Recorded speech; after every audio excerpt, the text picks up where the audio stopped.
Welcome back.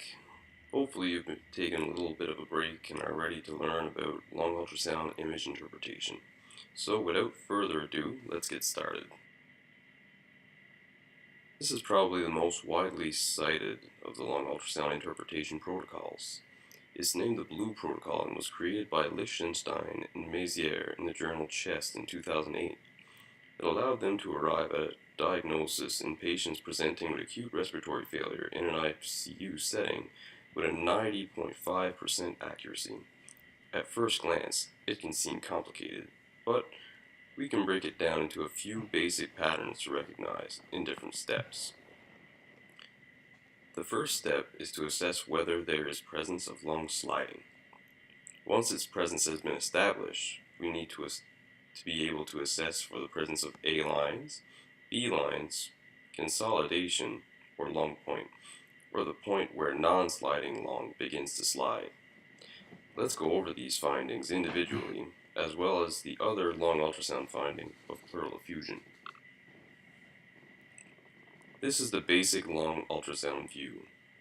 We initially see subcutaneous tissues. A little deeper, we have different white lines. There are these two mildly higher lines that represent the ribs. We can know they are the ribs by the characteristic shadowing deep to them. The white line between them and just deep to them is the pleura. The culmination of all of this is termed the bat sign.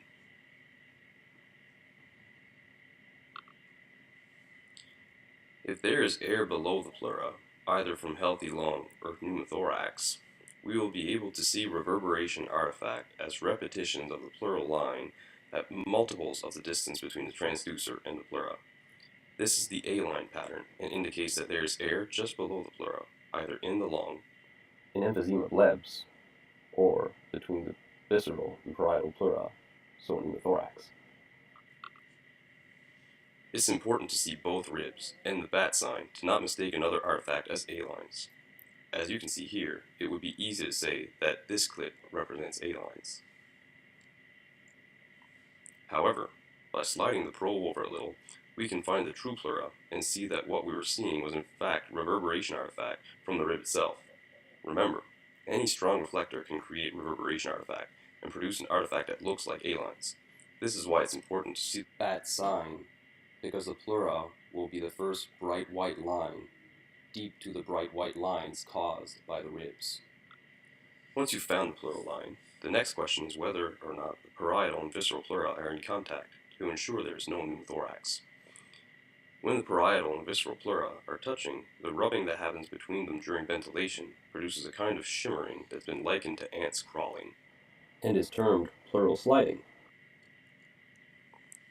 When patients aren't breathing, or ventilation in an area is minimal, as can happen with low tidal volume ventilation or in regions overextended by high PEEP or obstructive lung disease, the only indication of the contact between the two pleuras may be the effects of cardiac oscillations making them vibrate together. This is termed lung pulse and, like lung sliding, indicates pleural contact and rules out pneumothorax in that area.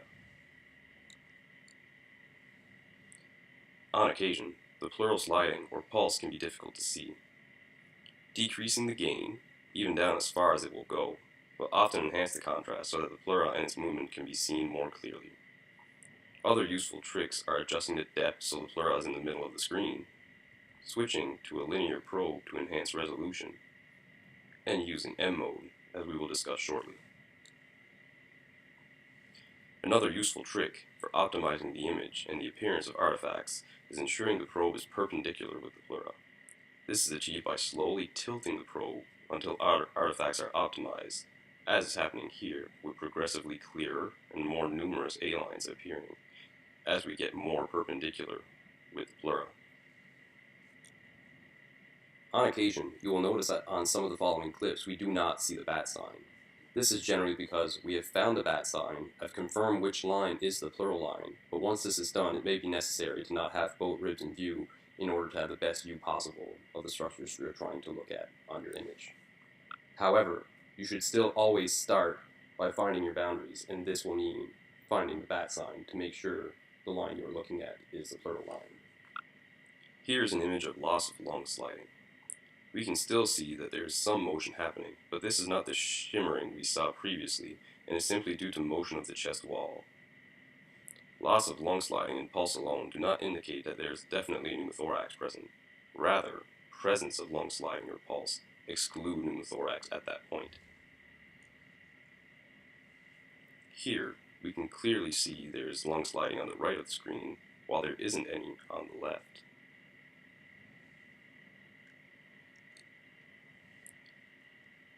Here is an example of lung point, or the intersection of sliding and not sliding lung.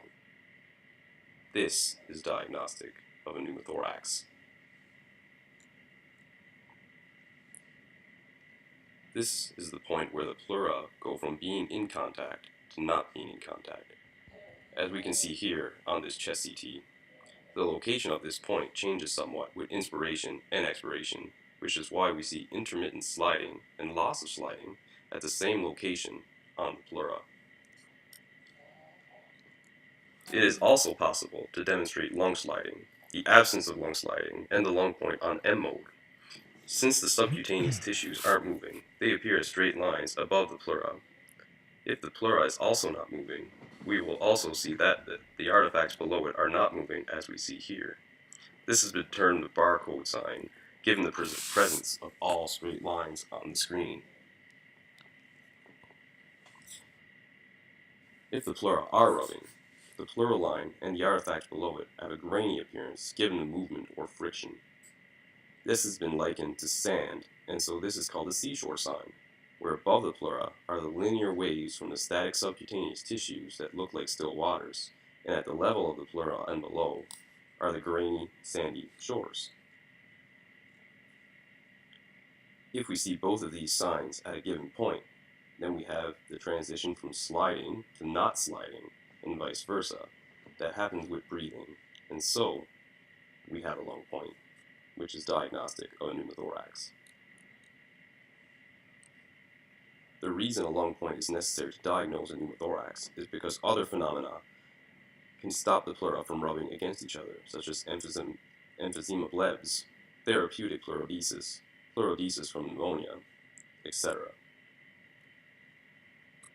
Unfortunately, if there is no place where the two pleura come back into contact, like in this tension pneumothorax, there will be no lung point, and so it will not be possible to conclusively diagnose a pneumothorax. All you will see is loss of lung sliding. This is why it's important to integrate the clinical context into your interpretation, just like with auscultation or any diagnostic aid. Another important thing to note is that other things that intermittently rub against the pleura can resemble a lung point or create a pseudo-lung point. This clip shows a pseudo-lung point in a region on the left anterior chest where the pericardium intermittently touches the pleura, resembling a lung point. As you can see, what we are seeing isn't quite lung sliding, and we are able to see a structure, the pericardial space, deeper. Your eye will become trained to see the difference between these, much like your ears become trained to hear the different sounds of lung auscultation. That closes the chapter on A-lines. Next, let's move on to the other important artifact you will be seeing, which are B-lines. These are linear artifacts created by fluid, fibrosis, or other phenomenon in the lung interstitium, as we discussed in the artifact segment. They need the two layers of the pleura to be in contact to be produced, and so their presence rules out a pneumothorax in that lung location, just like lung sliding or lung pulse does. In order to be called B-lines, these lines have to meet certain criteria. They have to be straight, well-defined, hyperechoic lines that are in the axis of being. They must arise from the pleura. They must move with pleural sliding. They have to go all the way to the back of the screen or the far field. And they should obliterate A-lines along their path. This doesn't mean that A-lines and B-lines can't coexist in one window or screen. We see here that they can. Rather, if a B-line goes through an A-line, we lose the A-line at the spot where they meet. When fluid in the interstitium is causing B-lines, the pleura will appear regular, as it does here.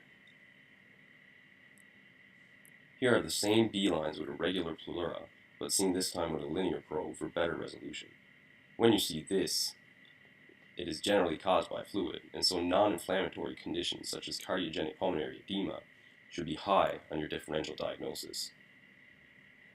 When the B lines are from an inflammatory or fibrosing process, the pleura will tend to appear more jagged and have an irregular shape, as it does here.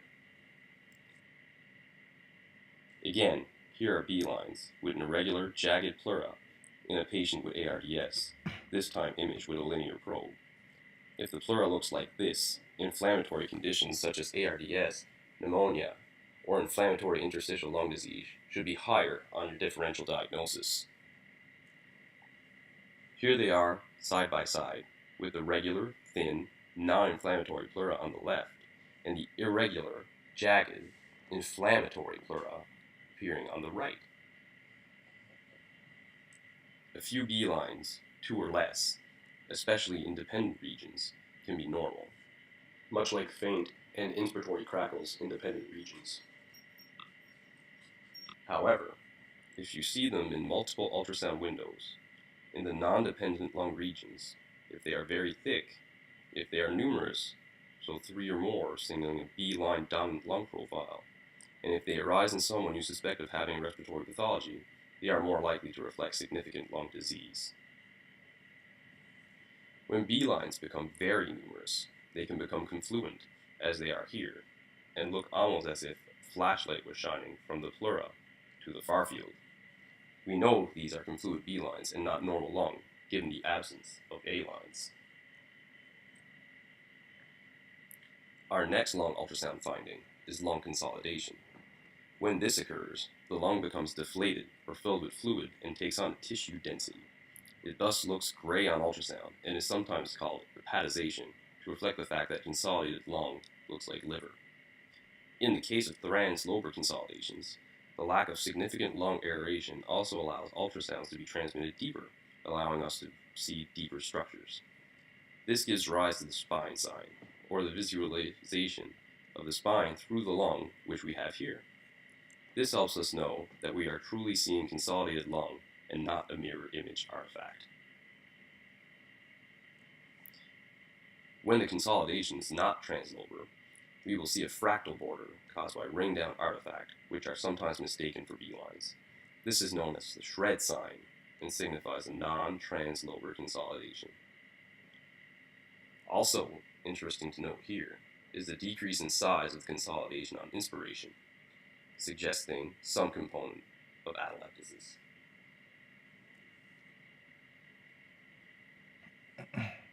As you can see here, consolidated lung generally has density similar to the liver's or the spleen, and so, if you aren't careful, you can mistake a normal abdominal organ for an abnormal lung. The best way to avoid making this mistake is to find the diaphragm, which you should always do in the lower lung zones anyway. As you may expect, an infradiaphragmatic tissue density, or tissue density below the diaphragm, will not be consolidated lung.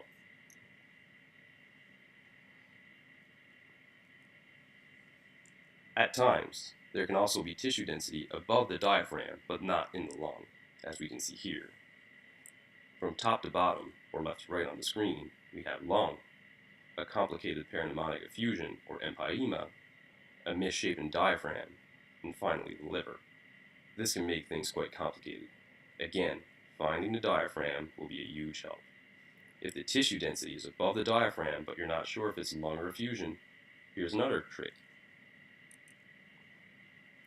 Consolidated lung will have blood flow, whereas complex effusion won't.